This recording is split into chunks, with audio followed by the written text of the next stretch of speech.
검찰이 이재용 삼성전자 부회장을 자본시장법 위반 등의 혐의로 어제 기소했습니다. 물론 불구속 기소를 했습니다. 참 오래됐습니다. 이게 오랫동안 질질 끌어왔고 기소를 하느냐 마느냐 뭐 이게 또 어떤 증거가 추가로 나왔다더라 어쨌다더라 계속 논란이 좀 됐었는데 이제 좀 검찰 단계에서는 마무리가 된 것 같아서 좀 정리를 해보겠습니다. 삼성 합병 승계 의혹 김성환의 뉴스 소다에서 살펴보죠. KBS 제1라디오 시사야의 진행자 시사평론가 김성환 씨와 함께합니다. 어서 오세요. 네, 안녕하세요. 예. 중간에 검찰심의위원회가 갑자기 수사심의위원회 네네. 툭 튀어나왔고 삼성 측 변호인 쪽에서 수사심의위원회 열어달라 이렇게 요청을 했던 거죠. 그러니까 기소 전에 이제 심의를 열었는데 수사 중단하고 불기소해달라고 권고를 했잖아요. 수사심의위가. 네. 그리고 나서도 시간이 꽤 지났어요. 2달 정도 시간이 지났죠. 그리고 이제 어제 불구속 기소를 선택한 거잖아요. 네. 그러니까 공식적으로 뭐 기소를 한다는 얘기는 재판을 회부해서 이 문제를 가려보겠다 이런 검찰의 의지가 포함이 돼 있다 이렇게 볼 수 있는 거거든요. 예. 그러니까 검찰은 이 부회장과 함께 과거 미래전략실의 최지성 전 실장 이 사장급인데요. 김종준 전 전략팀장, 이 CFO라고 하죠. 우리 이제 재무회계를 총괄하고 있는 위치에 있는 사람인데 이 김종준 전략팀장이 상당히 중요한 인물이다 이렇게 얘기를 합니다. 네. 왜냐하면은 경영권 승계 플랜을 짠 사람이다 이렇게 또 얘기하거든요. 이 김종준 전 전략팀장을 포함해서 삼성 관계자 10명도 함께 재판에 넘겼습니다. 적용한 혐의는 자본시장법상 부정거래 행위, 그리고 시세 조정, 업무상 배임 혐의. 이번에 업무상 배임 혐의가 추가로 들어갔습니다. 네. 한참 이 기소 여부를 다룰 때 수사심의위원회 여기에 결정을 검찰에서 이 권고를 거부한 적이 없더라. 8차례 나왔었는데 다 딸랐다. 그래서 상당히 부담스러웠다라는 얘기들 많이 했었거든요. 이 검찰이 굉장히 부담을 느낀 건 사실인 것처럼 보여요. 왜냐하면은 수사심의위원회 권고 나온 다음에 2달 동안이나 그동안에 이걸 기소를 해야 되느냐 말아야 되느냐 굉장히 고심을 했던 것 같거든요. 네. 그런데 전문가 한 50여 명 정도, 그러니까 언론사마다 지금 숫자는 조금씩 다른데요. 30명이라고 하는 곳도 있고 50명이라고 하는 곳도 있는데 그런 전문가들한테 그동안에 우리가 수집한 증거는 이렇습니다. 이걸 과연 기소를 해야 되겠습니까? 말아야 되겠습니까? 이렇게 자문을 구했다 그래요. 그럼 일종의 공인되지 않은 기소자문위원회를 꾸린 거예요, 그러면? 그렇죠. 뭐 그렇게도 할 텐데 일반적으로 검사가 수사하는 과정에서 판단을 하기 어렵다 그러면 전문가한테 일종의 이제 자문을 의뢰하는 경우도 있잖아요. 근데 그런 성격에 좀 가깝다고 볼 수 있는데 상당수 전문가들이 이건 불법행위다 이렇게 얘기를 했다고 합니다. 네.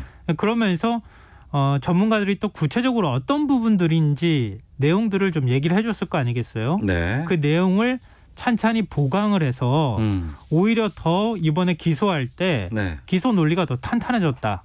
이런 얘기를 검찰 내부에서 한다고 합니다. 근데 말씀하셨던 것처럼 수사심의위원회 권고 결정을 수용하지 않았다고 하는 것은 좀 부담스러운 측면이 있는 거죠. 네. 왜냐하면 이제 비판적인 의견으로 볼 때는 수사심의위원회 심의위원들이 검찰의 논리도 듣고 삼성 측 변호인의 논리도 들었는데 검찰이 뭔가 증거가 부족하기 때문에 불기소 권고를 한 것도 아니겠느냐. 그런데 검찰이 억지로 지금 기소한 것 아니냐.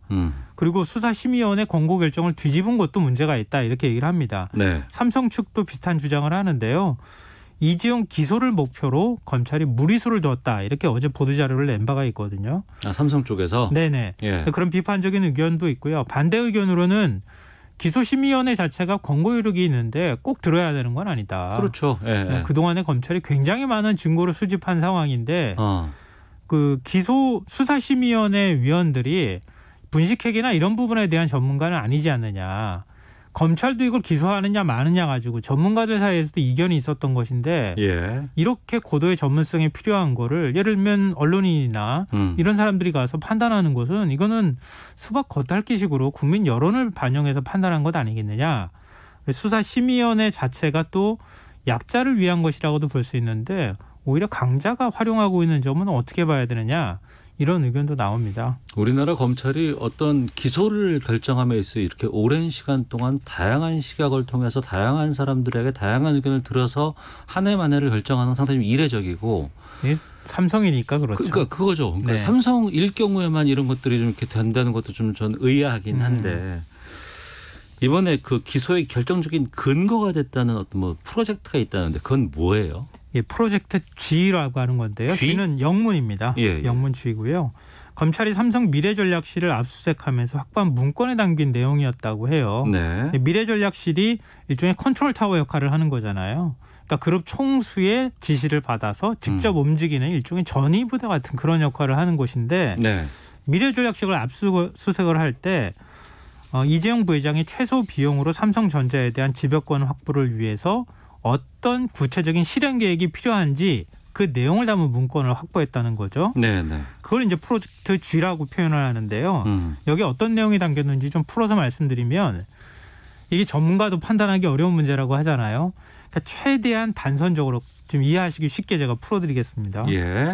그러니까 삼성은 이 부회장 경영권 선거를 위해서 2013년부터 치밀하게 준비를 해왔다. 이게 이제 검찰의 얘기입니다. 네. 우선 에버랜드의 옛 제일모직 패션 사업을 양수한 다음에 제일모직 그러니까 옛 에버랜드를 상장을 합니다. 네. 이게 어떤 의미가 있느냐면요. 에버랜드에서 삼성생명, 삼성전자, 삼성카드 그리고 다시 에버랜드로 이어지는 삼성의 큰 순환 출자고리가 있어요. 예. 근데 에버랜드를 지배하게 되면은 제일모직과 에버랜드가 같은 회사가 돼버렸잖아요.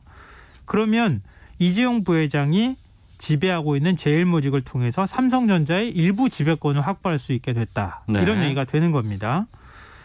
근데 이 부회장이 이것만으로는 뭔가 부족한 거예요. 왜냐하면은 제일모직을 통해서 이재용 부회장 3남매잖아요. 3남매가 일부 뭐 패션 사업 부분, 뭐 에버랜드 뭐 이런 식으로 있겠죠, 뭐. 뭔가 네. 나누어서 서로 간에 이제 지배하는 구도가 신라 호텔이나 구도가 만들어지긴 했는데 이재용 부회장은 삼성전자가 절실히 필요했던 거예요. 그러니까 이건희 회장 일가가 보유한 삼성전자 지분을 다 합쳐도 한 3% 정도밖에 안 되거든요. 네네. 그런데 삼성물산이 삼성전자 지분 갖고 있는 게 4%예요. 그러니까 문제는 이재용 부회장이 삼성물산 지분을 하나도 갖고 있지 못하다는 거예요. 예. 그래서 나온 아이디어가 제일모직과 삼성물산의 합병입니다. 이 프로젝트 G에 그 내용이 또 들어가 있어요. 예. 근데 삼성물산이 덩치가 훨씬 커요. 삼성 제일모직이 덩치가 작고 그러니까 합병이 유리한 위치에 서게 되려면 제일모직의 기업 가치를 높일 필요가 있었던 거죠. 네. 삼성이 바이오 사업에 진출한다는 얘기 들어보셨죠? 그러니까 그렇게 해서 설립한 회사가 삼성 바이오로직스거든요. 예. 미국 바이오젠이라고 하는 회사, 삼성이 기술력을 갖고 있지 못했기 때문에 공동 출자를 했어요. 네. 근데 그 회사한테 기술력을 갖고 오는 대신에 뭔가 옵션을 줘야 되지 않겠어요. 그래서 주식을 살 수 있는 매수 청구권을 줬어요. 네. 이게 일종의 바이오로직스 입장에서 보면 빚을 지고 있는 거예요.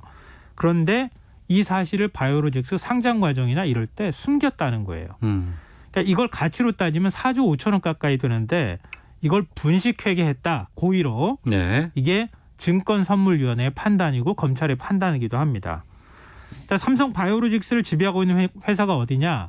바로 제일모직이라고 하는 거예요. 예. 그러니까 제일모직의 기업 가치를 높게 평가받기 위해서 분식회계를 하고 그리고 제일모직을 가지고 삼성물산하고 합병을 하는 이런 과정이 있었다고 하는 겁니다. 그러니까 삼성물산 주식 한 주를 신주 한 주하고 신주 세 주와 맞교환하고요. 삼성물산이 덩치가 큰 회사니까. 네.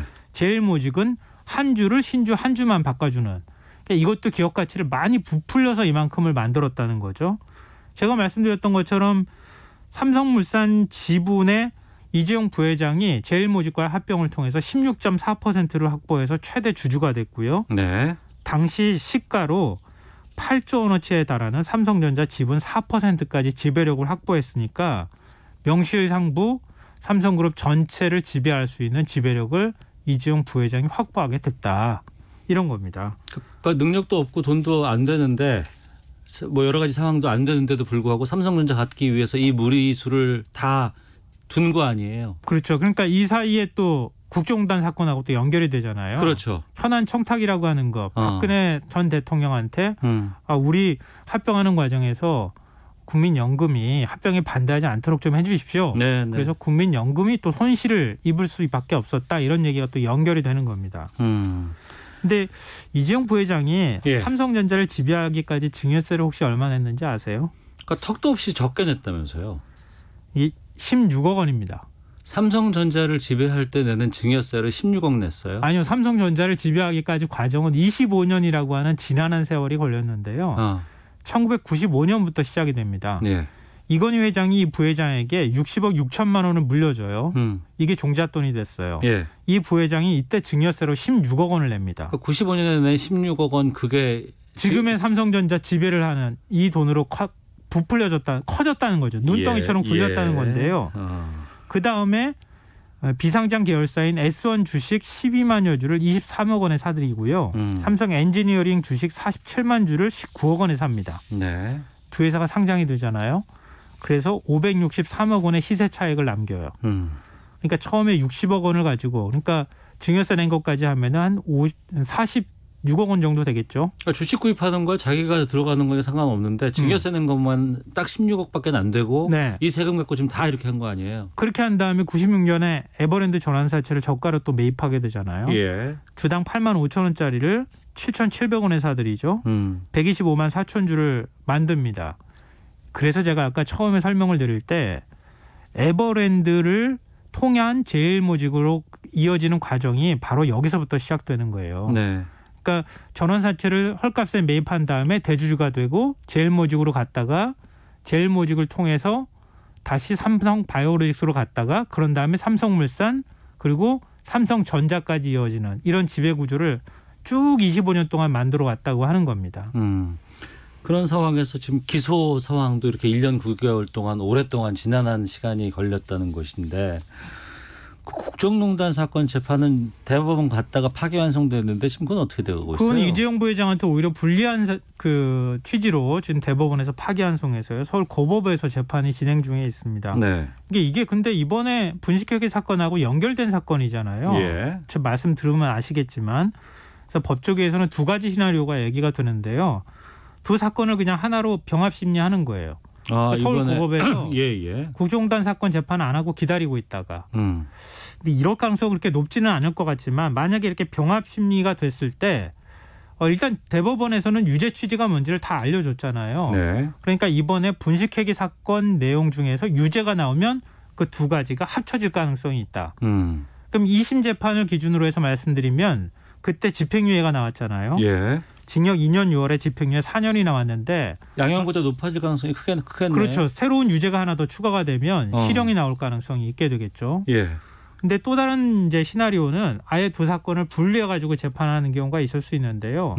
그러니까 1심 재판부가 이전에 이제 국정농단 사건 재판부가 파기환송된 서울 고법에서 재판이 하나 나오면 그 다음에 다시 1심에서 시작되는 재판이 생길 거 아니겠어요? 분식회계 사건. 그럼 서울 고법과 대법원 판단 내용을 보고 그 다음에 따라가면서 판단할 가능성이 있다. 근데 그게 어느 쪽 양쪽이 유리하다 불리하다 이렇게 단정적으로 말하기는 쉽지 않겠습니다. 우여곡절이 많았지만 삼성의 사법 리스크는 좀 계속될 수밖에 없겠네요. 그러니까 이게 이재용 리스크라는 말도 합니다. 사실은 좀 냉정하게 그렇죠. 얘기하면. 예, 맞습니다. 2016년 국정농단 의혹 사건을 시작으로 지금 5년째 수사하고 재판을 계속 받고 있는 상황인데요. 앞으로 얼마나 더 길어질지 모릅니다. 이건 참 슬픈 일이라고 봐야 되겠죠. 중간에 대국민 사과도 하고 하긴 했었지만 계속해서 지금 사법부의 법망은 피해가지는 못하고 있는 상황이네요. 여기까지 듣겠습니다. 고맙습니다. 네, 고맙습니다. 시사본부도 인사드리겠습니다. 안녕히 계십시오.